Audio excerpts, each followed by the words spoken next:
الله محمد رسول الله لا إله إلا الله محمد رسول الله لا إله إلا الله محمد رسول الله.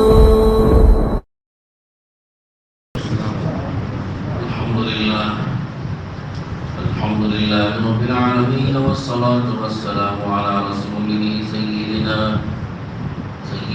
ونبينا محمد وعلى آله وأصحابه أجمعين.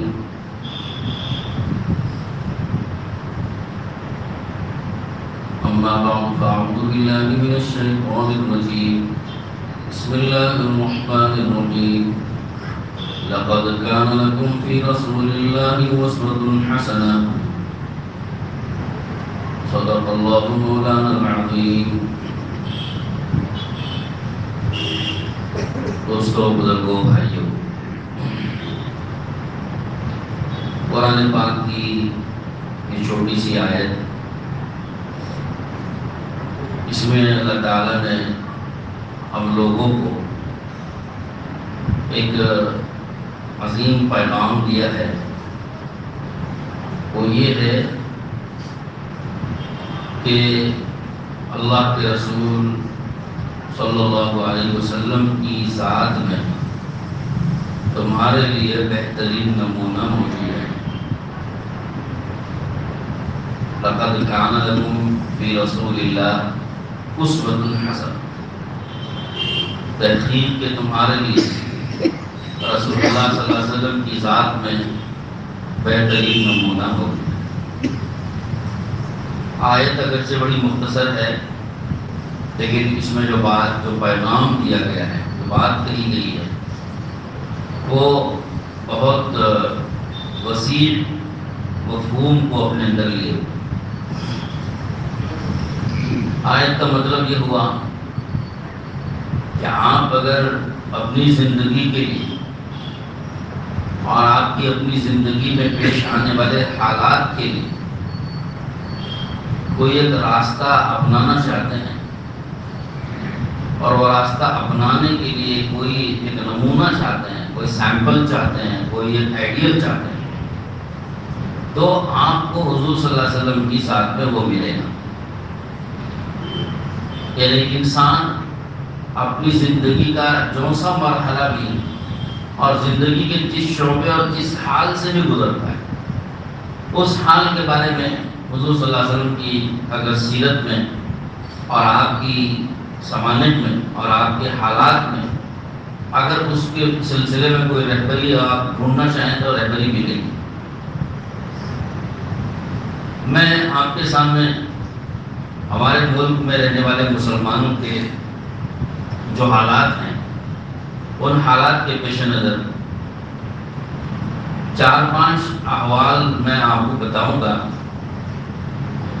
سب سے پہلے ان مسلمان کی یہاں اپنی ذاتی زندگی، کہ مسلمان اپنی ذاتی زندگی کیسے گزارے، کہ اس کی اپنی صبح، اس کی شام، اس کا اپنا رہن سہن، کھانا پینا، یہ کیسے گزرنا چاہیے. اس سلسلے میں اگر کوئی نمونہ آپ کو چاہیے تو حضور اکرم صلی اللہ علیہ وسلم کی ذات موجود ہے. کہ آپ علیہ الصلوۃ والسلام اپنی ذات میں اتنے متوکل تھے، کامل یقین والے بھی، کامل ایمان والے بھی، اور عبادتوں کے اعتبار سے دیکھا جائے تو نماز ہو، روزہ ہو، زکوٰۃ ہو، حج ہو، ان سب اعمال میں ایک دم کامل درجے کے، اور پھر اللہ کا ذکر ہو، تلاوت ہو، نوافل ہو، صفات ہو، ذاتی صفات، اخلاق اور ذاتی اوصاف آپ صلی اللہ علیہ وسلم کے، وہ بھی دیکھا جائے تو اس میں بھی آپ علیہ السلام انتہائی درجے کامل و مکمل انسان آپ کو ملے. علماء نے احادیث کے اندر اور تفسیروں کے اندر اور کتابوں کے اندر حضور صلی اللہ علیہ وسلم کی سیرت کو بیان کیا. ایک ظاہری جسم اور جثے کے اعتبار سے بھی حضور صلی اللہ علیہ وسلم کی صورت مبارکہ ایسی کامل و مکمل تھی کہ اگر کسی عقل مندوں کی ایک بڑی جماعت کو بٹھا دیا جائے اور ان کو یہ کام دیا جائے کہ ساتھ آپ ایک انسان کی بہترین تصویر کیجیے، جو انسان سر سے پیر تک اس کے سارے اعضاء، اس کی فٹنگ، اس کا سائز، اس کی خوبصورتی، اس کی بناوٹ کیسی ہونی چاہیے، سارے عقل مند انسان مل کے ایک بہترین انسان کا اسکیچ اگر بنائیں، جیسے کہ ایک بلڈنگ آدمی کو بنانی ہوتی ہے تو بلڈنگ کا پورا خاکہ جو ہے نیچے پائے سے لے کے چھت تک کا مکمل خاکہ ایک آرکیٹیکچر کے حوالے کیا جائے تو وہ پورا کا پورا طے کرتا ہے، جز جز طے کرتا ہے، کھمبی کتنی لگنی چاہیے، اس میں جلی کتنی ڈالنی چاہیے، اور سیمنٹ کتنی ہونی چاہیے، بالو کتنی ہونی چاہیے، پلر کا سائز کیا ہونا چاہیے، دیواروں کا سائز کیا ہونا چاہیے، اس میں بلاکس لگیں گے، کسی اینٹیں لگیں گی اور اس میں کیا سائز کی لگیں گی، وہ پورا جغرافیہ مکمل طور پہ ناپ کے جز کی تصویر آپ کے سامنے رکھ دیتا ہے۔ اور کنٹریکٹر جو ہوتا ہے یا یہ کہ جو مستری ہوتا ہے وہ اسی کے خاکے کے مطابق عمارت بناتا ہے۔ اسی طریقے سے انسان کا خاکہ بنانے کے لیے چند عقل مند انسانوں کو اگر آپ بٹھائیں اور وہ ایک انسان کا اسکیچ اور اس کا خاکہ تیار کریں، سر کے بال سے پیر کے ناخن تک کیسا ہونا چاہیے، اگر وہ خاکہ تیار کر کے پیش کریں تو اس کے مطابق اگر آپ کسی دنیا کے انسان آدم علیہ السلام سے قیامت تک آنے والے تمام انسانوں کا، ہم قیامت تک آنے والوں کو تو دیکھ نہیں سکتے چونکہ وہ تو بعد میں آنے والے ہیں، لیکن آدم علیہ السلام سے اب تک جتنے لوگ آ چکے ہیں ان کے خاکے کو اس سے ملا کر اگر آپ دیکھیں تو جناب محمد رسول اللہ صلی اللہ علیہ وسلم کا ایک خاکہ اور جسم اور جثہ ایسا ملے گا جو عین اس اسکیچ کے مطابق پائے، یعنی حضور صلی اللہ علیہ وسلم کی جسمانی جو بناوٹ ہے، آپ کی جو جسمانی ساخت ہے، آپ کی آنکھیں ہوں، پیشانی ہو، ناک ہو، دانت ہو، ہونٹ ہو، اور چہرے کے گال ہوں، سر کے بال ہوں، داڑھی مبارک ہو، ہاتھ و پیر ہوں، سارے کے سارے اعضاء ایک دم ایسے فٹ اور موزوں اور مناسب تھے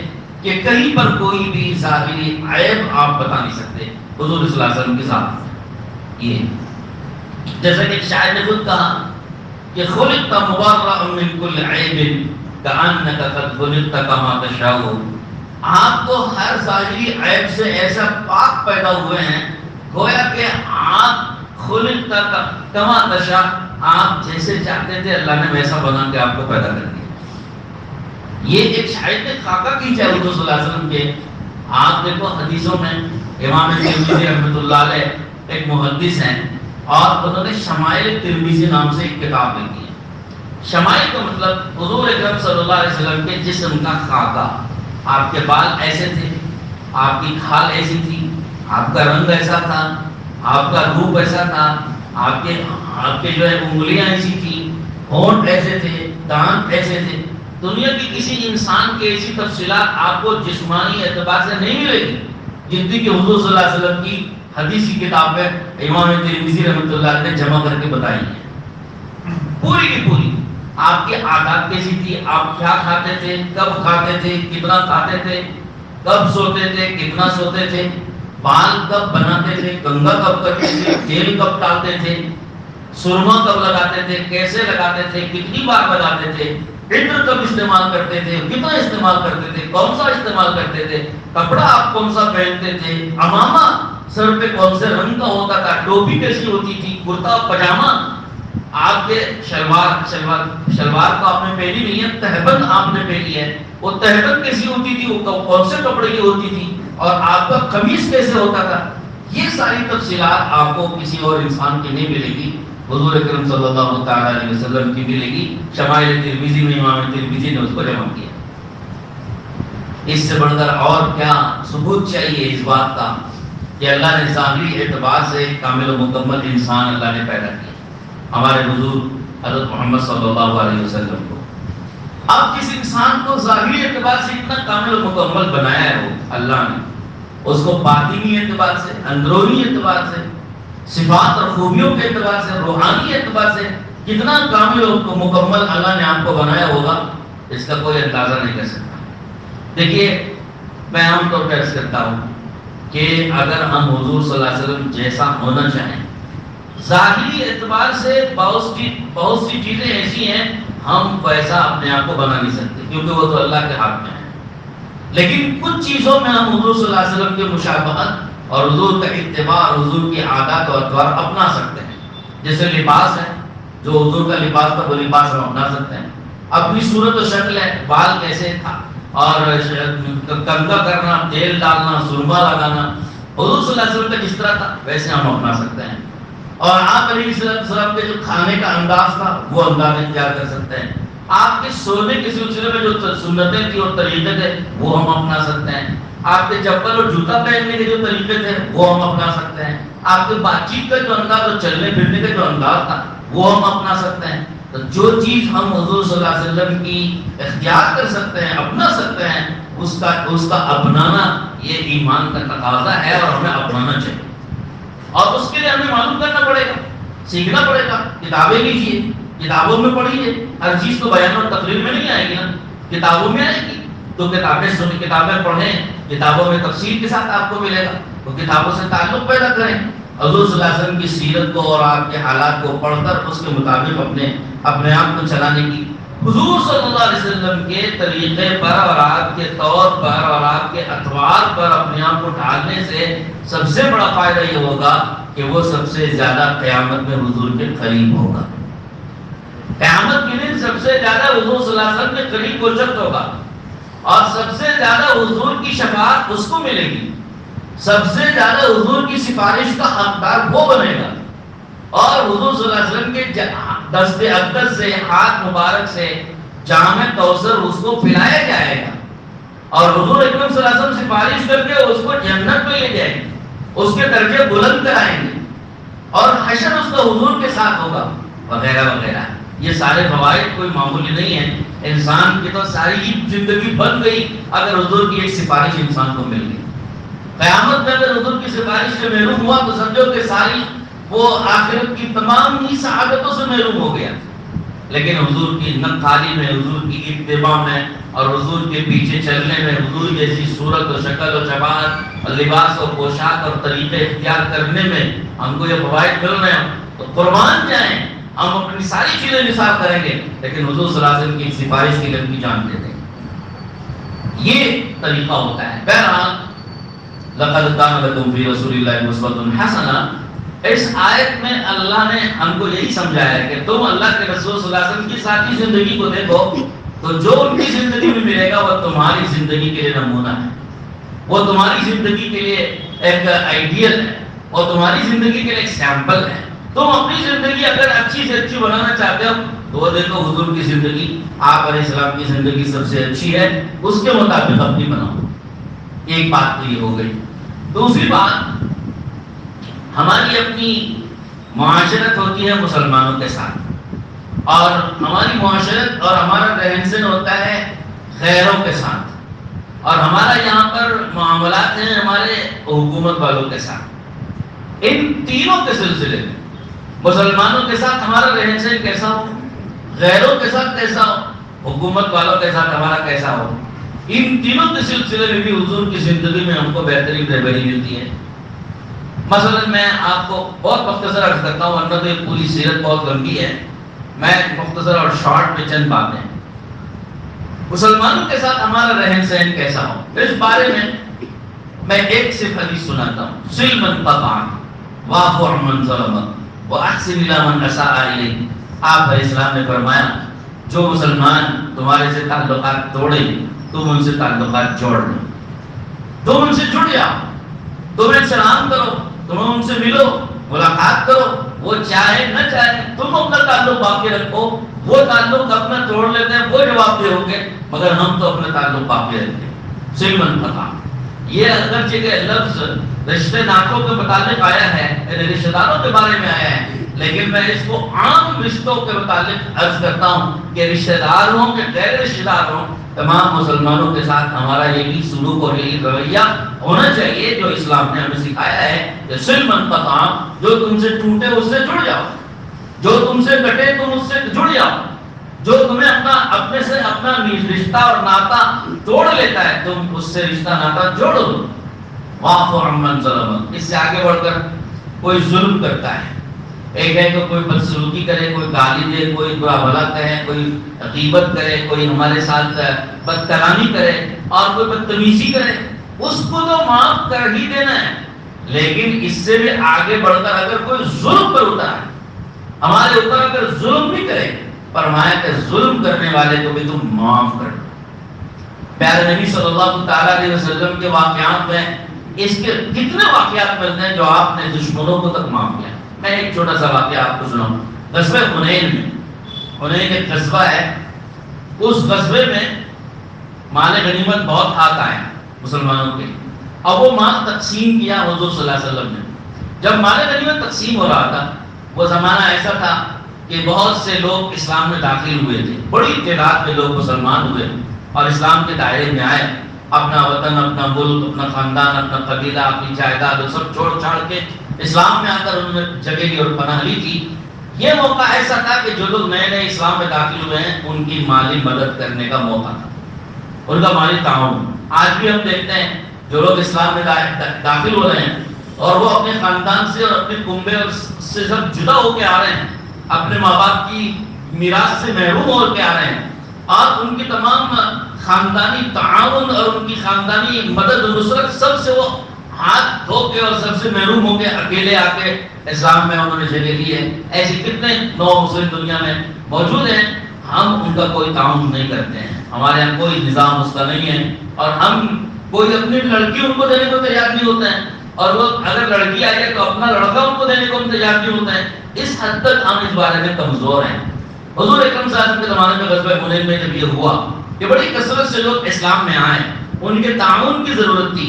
پیارے رسول صلی اللہ علیہ وسلم نے مال غنیمت میں سے بڑا حصہ ان لوگوں کو دیا تاکہ ان کی دلداری ہو جائے اور ان کی جو ہے ان کے دل کو رکھا جائے اور ان کو اسلام پر مضبوط کیا جائے. پہلے سے جو لوگ مسلمان تھے ان میں سے کسی کو کوئی اعتراض نہیں ہوا، لیکن ایک شخص کو اعتراض ہوا حضور صلی اللہ علیہ وسلم کے اس طرز پر کہ آپ علیہ السلام نے ہم کو محروم کیا اور ان کو دے دیا. حالانکہ اللہ کے رسول صلی اللہ علیہ وسلم کو اللہ کی طرف سے اختیار ہوتا ہے، آپ اللہ کے حکم کے بغیر تو کوئی کام نہیں کر سکتے. مسلمان کا حیثیت مسلمان اور حضور کا امتی ہونے کے حضور کی کسی عمل پہ انگلی نہیں اٹھائے گا. یہ مسلمان کی خوبی ہے، مومن کی خوبی ہے کہ حضور کے کسی فعل پر کسی عمل پر کوئی انگلی نہیں اٹھا سکتا ہے. لیکن ایک ادنا سا کوئی مسلمان ہوگا، ہو سکتا ہے کہ اس کے پاس بھی اس کے دل میں نفاق ہوگا، اس کی زبان سے نکل گیا کہ حضور صلی اللہ علیہ وسلم جو ہے وہ ہمیں محروم کر کے قریشیوں کو اور جو دوسرے لوگ اسلام میں آئے ہیں ان کو آپ نواز رہے ہیں. یہ آپ علیہ السلام نے تقسیم کا یہ جو طریقہ اختیار کیا ہے، یہ تقسیم کا طریقہ اللہ کی رضا کو سامنے رکھ کر نہیں کیا گیا ہے. اب آپ سوچئے کہ اس میں اللہ کی رضامندی سامنے رکھ کے تقسیم نہیں کیا گیا، حضور کو گیا. آپ اندازہ کر سکتے ہیں کہ پیارے رسول صلی اللہ علیہ وسلم کو اگر کوئی یہ جملہ کہے تو کتنا بڑا الزام ہوا حضور صلی اللہ علیہ وسلم کا. آپ علیہ السلام کو بڑی ٹھیس پہنچی، بڑا دکھ پہنچا. کوئی غیر کہتا تو الگ بات تھی، اپنا آدمی کہہ رہا اور ایک آدمی مسلمان ہوتے ہوئے کہہ رہا ہے تو حضور کو اس سے بڑا دکھ پہنچا، بڑی ٹھیس پہنچی. آپ علیہ السلام نے صبر کیا اور برداشت کیا. اس کے بعد ایک جملہ فرمایا کہ اللہ موسیٰ پر رحم کرے. موسیٰ کی قوم نے بھی، موسیٰ علیہ السلام کی قوم نے بھی موسیٰ کو کچھ کم نہیں ستایا، اس سے زیادہ موسیٰ کو ان کی قوم نے ستایا ہے. اگر میری قوم کا ایک آدمی اگر مجھے اس طرح تکلیف دے رہا ہے تو مجھے صبر کرنا ہے، اس لیے کہ میرے بھائی موسیٰ علیہ السلام مجھ سے زیادہ اس پہ صبر کر چکے ہیں، اپنی قوم کو جھیل چکے ہیں، تو یہ میرے لیے کوئی بڑی بات نہیں. اب آپ سوچو کہ اللہ کے رسول کی زبان مبارک سے یہ جملہ نکلنا کتنے سخت دل کی تکلیف کی علامت تھی، لیکن آپ نے معاف کیا، کسی کو کوئی انتقام نہیں لیا. ایسی بہت مثالیں ملیں گی. آپ کو یہودیہ نے زہر دیا تھا، آپ نے اس کو بولا کہ معاف فرمائیں، اور ایسے بے شمار واقعات ملیں گے کہ جس میں حضور نے اپنے عمل سے معاف کر کے بتایا کہ اپنوں کو معاف کیا کرو، اپنوں کے ساتھ چلنے کا یہی طریقہ. ہمارے اس ملک میں جو حالات ہم جھیل رہے ہیں اور بیت رہے ہیں، ان حالات کا تقاضا یہی ہے کہ ہم اپنوں کو جوڑ کر ہم لے کے چلیں. آپس میں ہم اختلاف اور لڑائی اور جھگڑا اور ایک دوسرے کے ساتھ دوریاں اختیار ہم کو اس ملک میں نہیں کرنا چاہیے. یہاں تو اپنے ساتھ آپس میں ایسا اتحاد اور ایسا اتفاق اور ایسا ہمارے ایک یونٹی کے ساتھ ہم کو چلنا چاہیے کہ دشمن ہمارے اختلاف کا غلط فائدہ نہ اٹھائے، ہماری اپنی لڑائیوں پر دوسرا دشمن جو ہے وہ نہ ہنسے۔ ہمیں ایسا رویہ، ایسا طریقہ اس ملک میں خاص طور پر کیا کرنا چاہیے تاکہ خیر کو ہمارے اوپر ہنسنے کا موقع نہ ملے۔ اور حضور صلی اللہ علیہ وسلم نے جو طریقہ بتایا وہ اس طریقے میں اس کے لیے ہمارے لیے بہترین راستہ موجود ہے۔ آپ نے فرمایا سل من قطع واعف عمن ظلم، جو ظالم ہو، جو ظلم کرے اسے بھی معاف کر دو۔ اور اس سے آگے بڑھ کر کیا فرمایا واحسن الی من اساء الیک، جو تمہارے ساتھ برا سلوک بھی کرے اس کے ساتھ تم بدلے میں اچھا سلوک پیش کرنا۔ کوئی تمہیں پتھر مارے تم پھول برساؤ، تمہیں کوئی گالی دے تم اپنے زبان سے اس کو نرم بات کہہ دو۔ بڑا صبر چاہیے اس کے لیے، بولنا میرے لیے بہت آسان ہے، آپ کے سننا بہت آسان ہے، لیکن برتنا بڑا مشکل کام ہوتا ہے۔ لیکن اگر ہم چاہتے ہیں کہ لڑائیاں نہ ہوں، اتحاد ہو، ہمارا آپس میں جوڑ تعلق اچھا رہے، اس کے لیے ہم کو یہ برداشت کر کے کرنا پڑے گا کہ جو برا سلوک بھی کرے اس کے ساتھ اچھا سلوک۔ شیطان برکہ دیتا ہے، انسان کی مزاج میں غصہ ہوتا ہے، اور انسان کی عادتوں میں شارٹ ٹیمپر بھی آدمی ہوتے ہیں، تو وہ برداشت نہیں کر پاتے، بدلے میں ایک پتھر مارے تو دو ماریں گے، چانٹا مارے دو ماریں گے، پاؤں سے مارے تو لات سے ماریں گے۔ تو ہم الٹا کرتے ہیں، اس کو تھوڑا سا سیدھا کرنے کی ضرورت ہے کہ ہم اگر دوسرا بدسلوکی کرے ہم اس کے ساتھ اچھا سلوک پیش کرنے کی عادت ڈالیں، اور اپنے آپ کو اس پر مجبور کریں، اپنے آپ کو اس پر لائیں کھینچ کر۔ دھیرے دھیرے کرنے سے آئے گا، ایک دم سے تو نہیں آئے گا۔ مزاج کو اور عادتوں کو بدلتے بدلتے دھیرے دھیرے یہ چیز انشاءاللہ وجود میں آ جائے گی اور پیدا ہو جائے۔ بہرحال ملکی حالات کا تقاضا یہی ہے کہ ہم آپس میں ایک ہو کر، ایک جٹ ہو کر ایسا اپنا اتحاد بتائیں کہ دشمن ہمارے اتحاد ہی سے ڈر جائیں۔ اور قرآن میں اللہ نے کہا ہے کہ جب مسلمان جب ایک ہوتے ہیں تو اسی کا روب غیروں پہ ایسا پڑتا ہے کہ وہیں سے ان کی ہوا اکھڑ جاتی ہے، اور اگر ہم لڑیں گے ہماری ہوا اکھڑ جائے گی، دشمن پر روب ہمارا ختم ہو جائے گا۔ تو غیر یہ ایک دو باتیں صرف میں عرض کر سکا، بقیہ اور باتیں ہیں انشاءاللہ آئندہ میں عرض کروں گا۔ دو باتیں اور کیا ہیں، غیروں کے ساتھ ہمارا سلوک کیسا ہو، اور اہل حکومت اور اہل اقتدار کے ساتھ ہمارے معاملات کیسے ہوں۔ اس سلسلے میں حضور کی زندگی میں کیا نمونہ ملتا ہے میں وہ انشاءاللہ آئندہ عرض کروں گا۔ دعا فرمائے اللہ تعالیٰ سے اللہ پاک ہم سب کو عمل کی توفیق نصیب فرمائے، اور جتنی باتیں کہی گئی ہیں سنی گئی اس کو برتنا ہمارے لیے اللہ آسان فرما دے۔ وآخر دعوانا الحمدللہ رب العالمین۔